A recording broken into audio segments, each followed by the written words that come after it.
शबरी और श्री राम की कथा। यह कथा भगवान श्री राम के जन्म से पहले की है। जब आदिवासी भील समुदाय के मुखिया अज के घर बेटी पैदा हुई थी। उसका एक नाम श्रमणा और दूसरा नाम शबरी रखा गया। शबरी की माता का नाम इंदुमती और पिता का नाम अज था। इंदुमती शबरी से खूब प्यार करती थी। बचपन से ही शबरी पशु पक्षियों की भाषा समझकर उनसे बातें करती थी।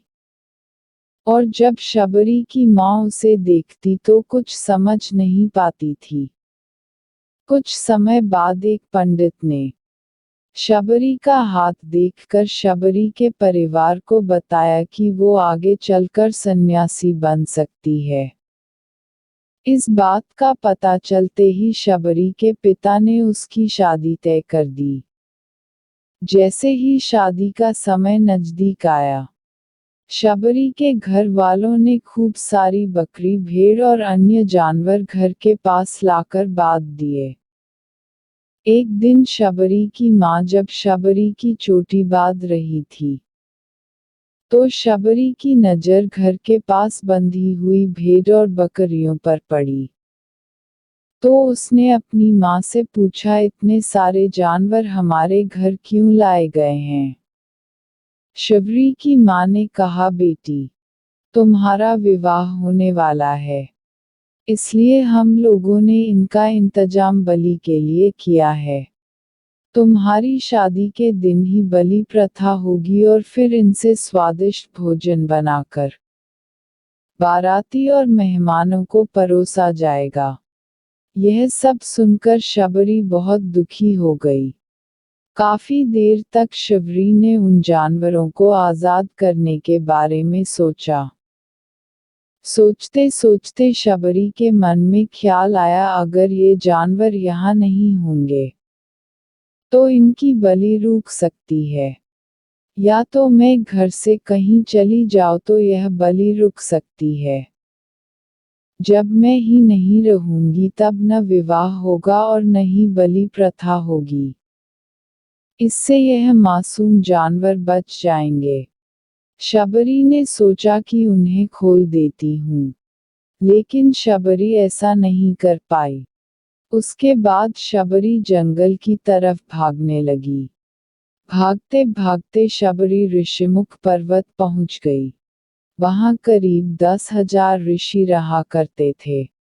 शबरी को लगा कि वो भी इसी जंगल में किसी तरह ऋषि मुनियों की सेवा करके अपना जीवन व्यतीत कर लेगी। वो चुपचाप उसी जंगल में एक हिस्से में किसी तरह से रहने लगी। शबरी रोजाना ऋषि मुनियों की झोपड़ी के आगे झाड़ू लगाती और हवन के लिए लकड़ियां भी लाकर रख देती। ऋषि मुनियों को समझ नहीं आ रहा था कि जंगल में उनके काम अपने आप कैसे हो रहे हैं। एक दिन शबरी को किसी ऋषि ने देख लिया। उसे देखते ही उसका परिचय पूछा। जैसे ही शबरी ने बताया कि मैं भील आदिवासी परिवार से संबंध रखती है, तो उसे ऋषियों ने खूब डांट लगाई। शबरी को इस बात का बिल्कुल भी पता नहीं था कि उसकी जाति छोटी है, और उसे ऋषियों द्वारा जाति की वजह से अपमान सहन करना पड़ा। इतना सब होने के बाद भी शबरी ने सभी ऋषि मुनियों के दरवाजे पर पहुंची और उनके आंगन में झाड़ू लगाकर उनसे गुरु दीक्षा देने के लिए कहती। हर कोई शबरी को उसकी जाति की वजह से अपने आश्रम से भगा देता था। ऐसा होते होते काफी समय बीत गया। उसके बाद शबरी मतंग ऋषि की कुटिया में पहुंची।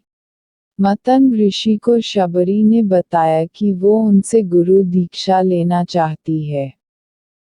मतंग ऋषि ने खुशी खुशी उसे अपने गुरुकुल में रहने दिया और समय समय पर भगवान से जुड़ा ज्ञान देते रहे थे। शबरी ने भी अपने गुरु मतंग ऋषि की सेवा करने में कोई कसर नहीं छोड़ी। वो गुरुकुल के भी सारे काम करती थी। शबरी से खुश होकर मतंग ऋषि ने उसे बेटी मान लिया था। समय के साथ मतंग ऋषि का शरीर बूढ़ा हो गया। उन्होंने एक दिन शबरी को अपने पास बुलाया और कहा, बेटी मैं अपना शरीर त्यागना चाह रहा हूँ। बहुत साल हो गए इस शरीर में रहते रहते।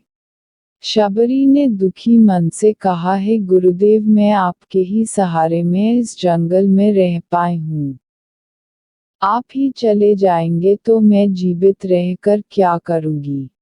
आप अपने संग मुझे भी ले जाए। मैं भी देह त्याग दूंगी। शबरी के मुख से इस प्रकार के वचनों को सुनकर मतंग ऋषि ने जवाब दिया, बेटी तुम्हें चिंता करने की जरूरत नहीं है। श्री राम जी तुम्हारी सुध करेंगे और ध्यान भी रखेंगे। शबरी ने राम का नाम सुनने के बाद पूछा, हे गुरुदेव राम कौन है और मैं उन्हें किस तरह पहचानूंगी। मतंग ऋषि ने बताया, राम कोई और नहीं भगवान है। वो तुम्हें तुम्हारे सारे अच्छे कर्मों का फल तुम्हें अवश्य देंगे। तुम्हें उन्हें ढूंढने की कोई जरूरत नहीं है। वो एक दिन खुद तुम्हें खोजते हुए इस कुटिया में आएंगे और तुम्हें उनके हाथों ही मोक्ष की प्राप्ति होगी। तब तक तुम इसी आश्रम में रहो। इतना कहते ही मतंग ऋषि ने अपना शरीर त्याग दिया। शबरी के मन में मतंग ऋषि के जाने के बाद से एक ही बात थी कि भगवान राम स्वयं उससे मिलने आएंगे। वो रोज भगवान राम से मिलने के लिए बाग से प्रत्येक दिन अच्छे अच्छे फूल लाकर पूरा आश्रम सजाती और रास्ते में फूल बिछाती थी और भगवान के लिए बेर तोड़कर लाती। भगवान के लिए बेर चुनते हुए शबरी उन्हें चख लेती थी ताकि भगवान वो सिर्फ मीठे बेर ही दे सके। रोजाना शबरी इसी तरह भगवान के दर्शन की आस में फूल और बेर इकट्ठा करती रहती थी। इसी तरह इंतजार में कई साल बीत गए। शबरी का शरीर एकदम वृद्ध हो गया। एक दिन आश्रम के पास के ही तालाब में शबरी पानी लेने के लिए गई। तभी पास के ही एक ऋषि ने उसे अछूत कहते हुए वहां से भगा दिया और शबरी को एक पत्थर मार दिया। वो पत्थर जब शबरी को लगा तो उसे चोट लगी और खून बहने लगा। बहते हुए खून की एक बूंद उसी तालाब के पानी में गिर गई। तभी तालाब का पानी खून में बदल गया। ये सब होते देखकर ऋषि ने शबरी को ही डांटा और कहा कि पापीन तुम्हारी वजह से पूरा पानी खराब हो गया। रोज ऋषि उस पानी को साफ करने के लिए अपनी कई तरह की विद्याओं का इस्तेमाल करते। कई सारे जतन करने के बाद भी कुछ नहीं हुआ। फिर उन्होंने गंगा जैसी कई पवित्र नदियों का जल भी उस तालाब में डाल दिया। फिर भी तालाब का पानी साफ नहीं हो पाया और वो खून जैसा ही रहा। कई सालों तक तालाब के पानी को साफ करने की कोशिश के बाद भी तालाब का पानी साफ नहीं हुआ तो ऋषि ने थककर सब कुछ छोड़ दिया। इस घटना के कई सालों के बाद भगवान राम अपनी पत्नी सीता के हरण के बाद उन्हें ढूंढते हुए उसी तालाब के पास पहुंचे। ऋषि मुनियों ने उन्हें पहचान लिया। भगवान को वहां देखकर ऋषियों ने तालाब का पानी साफ करने के लिए भगवान को उनके पैर उस तालाब के पानी में डालने के लिए कहा, लेकिन पानी जैसे का तैसा ही था। ऋषि मुनियों ने भगवान से भी कई अन्य जतन करवाए, लेकिन वो पानी खून जैसा ही रहा। तब भगवान ने ऋषियों से पानी के रक्त में बदलने की कहानी पूछी। तब ऋषि ने शबरी को पत्थर मारने वाली सारी बात बता दी। उसके बाद कहा कि वो महिला ही अपवित्र है, छोटी जात की है, इसलिए ये सब हुआ है। उसी वक्त भगवान राम ने कहा, ये सब आप लोगों के खराब वचनों से हुआ है। शबरी को इस तरह के शब्द बोलकर आप लोगों ने उसे नहीं, बल्कि मेरे दिल को घायल किया है। इसी घायल दिल के रक्त का प्रतीक यह तालाब का लाल पानी है। आगे भगवान राम बोले, कहाँ है वो माई, मैं उनसे मिलना चाहता हूँ। तब तक शबरी उसी तालाब के पास पहुँच जाती हैं। इस दौरान शबरी के पैर को ठोकर लगती है और कुछ धूल उस तालाब में गिर जाती है। तभी तालाब का सारा पानी साफ हो जाता है। भगवान सबसे कहते हैं कि देखिए आप लोगों ने क्या कुछ नहीं किया, लेकिन पानी साफ नहीं हो पाया। अभी सिर्फ इनके पैर की थोड़ी सी धूल ने ही तालाब का पानी साफ कर दिया। भगवान राम को शबरी पहचान चुकी थी। शबरी ने उन्हें प्रणाम करके कहा, भगवान, आप मेरे साथ कुटिया में चलिए। भगवान भी खुशी खुशी शबरी के साथ चल पड़े। फूलों से शबरी ने भगवान राम का स्वागत किया। वो सीधे बेर तोड़ने के लिए बाग में चली गई और चक चक कर उनके लिए बेर लेकर आई। उन्होंने बड़े ही प्यार से भगवान राम और उनके भाई लक्ष्मण को बेर दिए। भगवान राम ने भी उतने ही प्यार से उन बेर को खाना शुरू किया।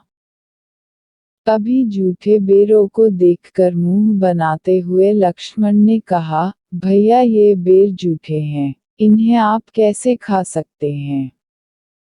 भगवान राम ने जवाब दिया, लक्ष्मण, ये बेर जूठे नहीं, बल्कि बहुत मीठे हैं। शबरी माई हम सब के लिए ये बहुत प्यार से तोड़कर लाई हैं। इतना कहकर भगवान राम प्यार से उन बेर को खाने लगे। भगवान ने जाते हुए शबरी माई से कहा, आप मुझसे जो चाहे वो मांग सकती हैं। शबरी ने उन्हें कहा, मतंग ऋषि के कहने पर मैं आज तक सिर्फ आपके दर्शन करने के लिए जीवित थी। अब आप मुझे मोक्ष प्रदान कीजिए। मैं अपना शरीर आपके सामने ही त्यागूंगी। उसी वक्त शबरी ने अपना शरीर त्याग दिया। भगवान राम ने अपने हाथों से उनका अंतिम संस्कार किया और सीता माँ की खोज में आगे बढ़ गए। इस तरह से ऋषि मतंग की बात सच साबित हुई और शबरी को भगवान राम के दर्शन भी हुए। तभी से भगवान राम को शबरी के राम भी कहा जाने लगा। शबरी की अटूट भक्ति और सच्चे विश्वास के कारण भगवान राम ने उसे दर्शन देकर मोक्ष प्रदान किया।